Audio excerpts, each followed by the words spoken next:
cilvēks pajautāja kaut ko par drošības sistēmām logiem. Varam. Īstenībā diezgan daudz lietas, ko mēs varam, kas saistīts ar logu drošību, ko uzlabo. Pirmais, kas attiecās uz stiklu, mēs varam aplīkot drošības stiklu triplex, gan 6, gan 8 mm stiklu ar plēju, kas ir ko grūti sadauzīt. Līdzīgi tā kā mašīnai priekšējais stikls. Tā ir viena lieta.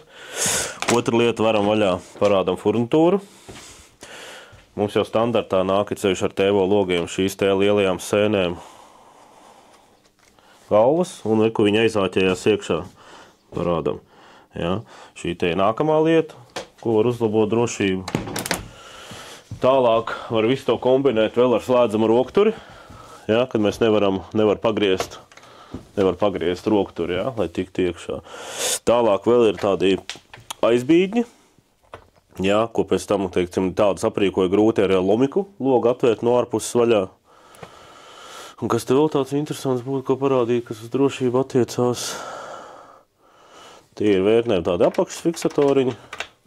Bet principā, jā, tādas pamatlietas ir, kas saistīts ar furnitūru šitiem lielajām pretplāksnēm masīvajām. Tas ir noteikti svarīgi.